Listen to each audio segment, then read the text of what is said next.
Perguntei para o Vinícius Pinotti se é verdade que ele vai colocar dinheiro no São Paulo para a contratação de um meia estrangeiro. Seria ele James Rodrigues? Vídeo de hoje do canal do Nicola traz a resposta e fala também sobre o Corinthians. Com o Elar bem perto do Alvinegro, seu salário vai ser de R$ 1.300.000 por mês. Bora falar também sobre Leila Pereira, que quebrou o silêncio e tocou em vários assuntos importantes. Preciso te atualizar sobre o otimismo do Grêmio em relação a Michael, Flamengo de olho em Lucas Veríssimo, as últimas do mercado, como é que anda a situação de Bruno Rodrigues no Cruzeiro e muito mais.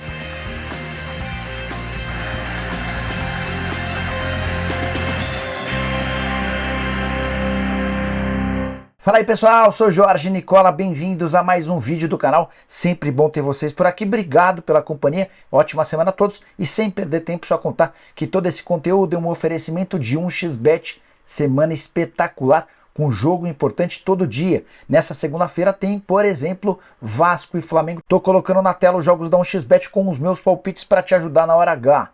Para mim, no clássico dessa noite, pelo Campeonato Brasileiro, dá empate ou Flamengo. Já na terça-feira começa a Libertadores com 2 jogos envolvendo brasileiros. Atlético Paranaense versus Libertad, para mim da Atlético Paranaense. Tem também Alianza Lima e Galo, vitória atleticana. E você, gosta de futebol? Então mostre todo o seu conhecimento pegando o link que está no comentário fixo. Faça seu cadastro e vem se divertir comigo na 1xBet.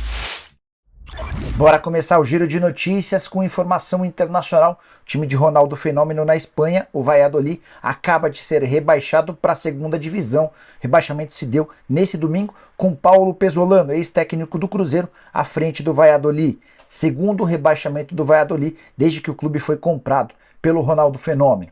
Quero falar também sobre o Palmeiras, que perdeu Gustavo Gomes e Luan para o clássico contra o São Paulo na próxima rodada do Brasileiro. Dupla de zagueiros tomou cartão amarelo, torcedores do Palmeiras lamentando a ausência do paraguaio. Quero falar ainda sobre o Grêmio, que alcançou a marca de 102 mil sócios nesse final de semana, depois da vitória contra o São Paulo por 2-1. 102 mil sócios adimplentes, com seus pagamentos em dia, o que garantiu bastante comemoração do presidente tricolor. Deu ruim para a seleção brasileira. Edinaldo Rodrigues, o presidente da CBF, aguardava ansioso pela possibilidade de contar com Carlo Ancelotti. A ideia da CBF era esperar pelo fim da temporada espanhola para ter a confirmação se o Ancelotti sai ou não do Real Madrid. Se ele não ficasse no gigante espanhol, o caminho estaria aberto para ele assumir a seleção brasileira. Mas o treinador italiano deu uma entrevista a um programa chamado El Chiringuito, assegurando que permanecerá e cumprirá seu último ano de contrato. A frase foi a seguinte, abre aspas, sim, 100% que eu fico. No dia 10 de julho, inclusive, estarei aqui. Carlo Ancelotti se referindo à data de reapresentação do elenco depois do período de férias. A partir de agora, a CBF vai precisar correr atrás de um plano B. Tudo se encaminha para que o Jorge Jesus seja o alvo. Técnico português que está deixando o Fenerbahçe em baixa. Durante esse final de semana o time dele perdeu por 3-0 para o Galatasaray em um dos clássicos mais importantes do futebol turco. Hora de falar sobre o Flamengo, que segue buscando nomes de reforços no mercado. Agostinho Rossi, goleiro, contratado. Luiz Araújo, atacante em São Paulo, contratado. O Flamengo também tem negociações com o meio-atacante Nicolás de la Cruz do River Plate e com o volante Alan do Atlético Mineiro. A novidade que eu queria dividir com vocês nessa segunda-feira diz respeito a Lucas Veríssimo. O Flamengo ainda não fez proposta oficial ao Benfica, mas é um nome que agrada demais a Jorge Sampaoli. Sampaoli e Veríssimo trabalharam juntos nos tempos de Santos. O Sampaoli tem batido na tecla junto à diretoria do Flamengo que seria importante contratar um zagueiro destro, até porque ele não confia nem no Rodrigo Caio, nem no Pablo. A tendência é que o Rodrigo Caio só fique até dezembro, quando acaba o contrato, enquanto o Pablo está à disposição do mercado. Se pintar proposta, o Fla não vai fazer força para segurá-lo. Sobre o Veríssimo, informação que o Vene Casagrande trouxe é de que o Flamengo monitora, estuda a possibilidade de uma proposta nos próximos dias, embora eu tenha contado para vocês já há algum tempo que a ideia do Veríssimo é permanecer no Benfica. Ele só não fica em Portugal se perceber que para a próxima temporada vai continuar no banco de reservas. Bora de informação exclusiva, quero te atualizar a respeito de Bruno Rodrigues e o Cruzeiro. O atacante, que é o grande destaque da Raposa, vai deixar o clube mesmo na janela da metade do ano?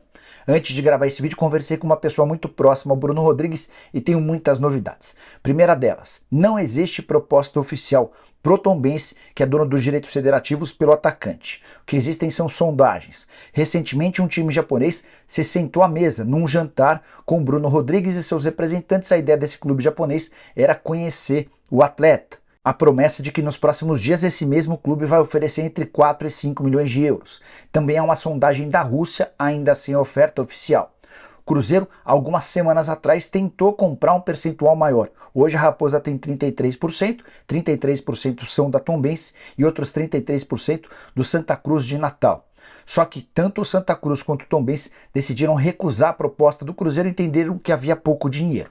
Ainda assim, na oportunidade, o Cruzeiro achou melhor aumentar o salário do Bruno Rodrigues para garantir que ele ficasse feliz no clube. Ele ganhava 150 mil por mês e hoje tem um dos maiores salários do elenco, na casa dos 300 mil mensais. Só para fechar, vale a lembrança importante de que no contrato de empréstimo entre Cruzeiro e Tombense, que se encerra em dezembro, não há previsão para que o Cruzeiro tenha preferência de ficar com o atleta. Ou seja, se uma proposta de 4 milhões de euros for aceita pela Tombense e o Cruzeiro cobrir essa oferta, Tombense não tem a obrigação de repassar o jogador para o Cruzeiro. Mas, diante da boa relação entre os clubes, é natural que nesse cenário o Cruzeiro acabe levando a melhor.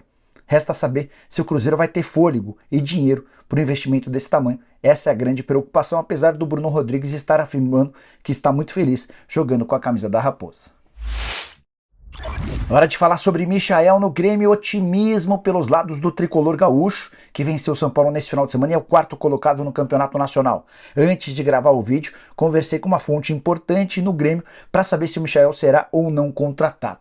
A pessoa disse que a coisa deu uma bela avançada nos últimos dias e com a ajuda do Celso Rigo, que é aquele multimilionário torcedor do Grêmio, que já ajudou em uma série de outras contratações, como na do Luizito Soares, o Grêmio tem avançado nas tratativas com o Al Hilal, que é o time saudita dono dos direitos econômicos do Michael.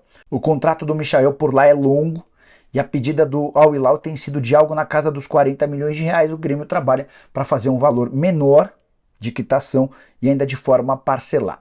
Só para arrematar sobre a situação do Michael, queria contar que na atual temporada ele tem 33 jogos, 20 como titular, 13 como reserva.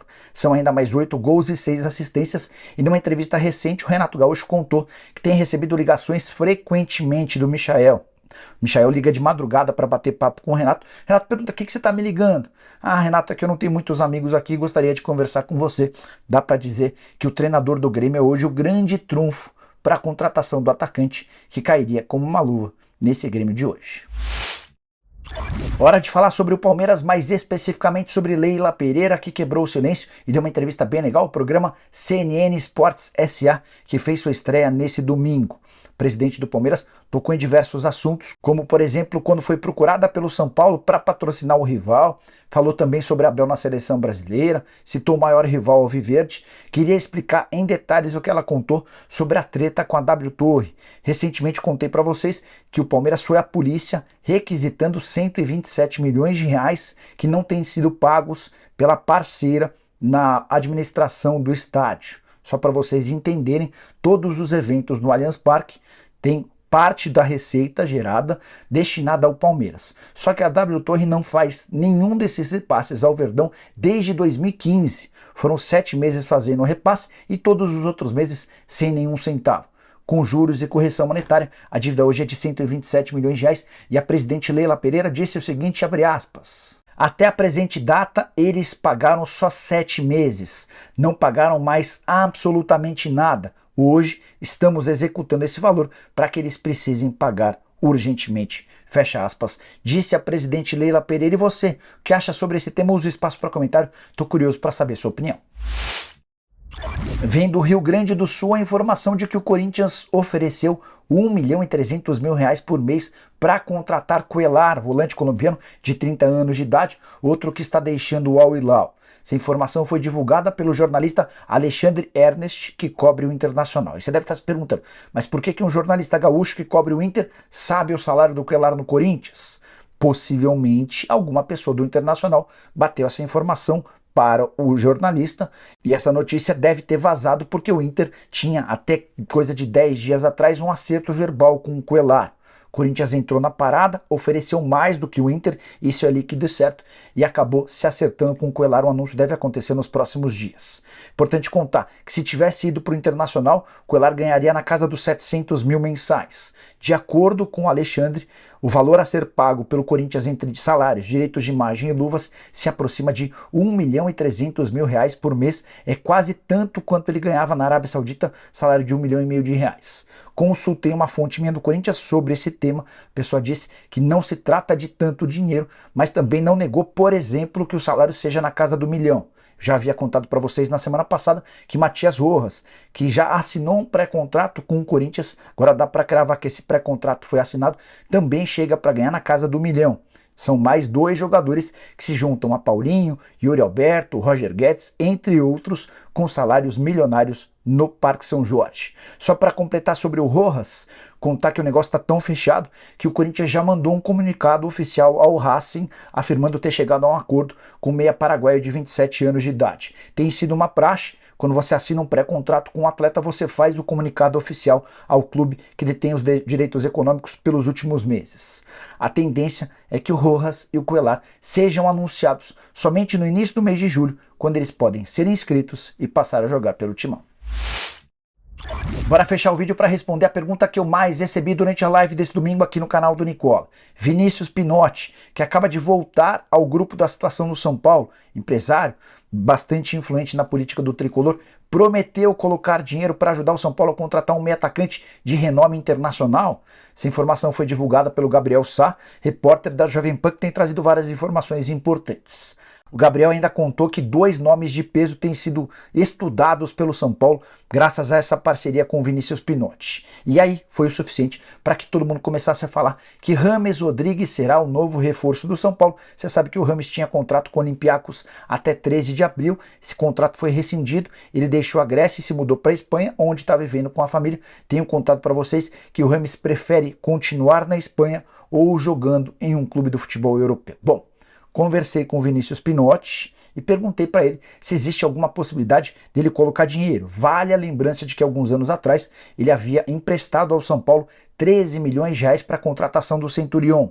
Aí você deve estar pensando, pô, que péssimo negócio fez o Pinotti, né? Que escolha ruim. Vale a lembrança de que a escolha do Centurion foi feita pelos dirigentes. O Pinotti apareceu apenas com dinheiro e ele ainda não recebeu toda a grana.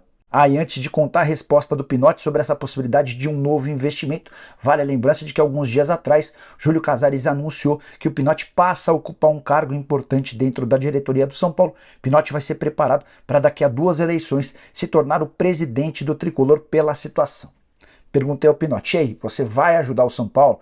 Dá para dizer que o tricolor terá um reforço internacional com o seu dinheiro? A resposta do Pinotti foi simples e definitiva. Não procede, Nicola. Fecha aspas. Bom, pessoal, eram essas as informações que eu queria dividir com vocês nessa segunda-feira. Quem curtiu o vídeo deixa like, se inscreve no canal, aperta o botãozinho vermelho de inscreva-se também para ativar as notificações, enfim, faz tudo o que você puder, compartilha. A gente volta à tarde, tem programa do Nicola no fim do dia. Abraço, tchau!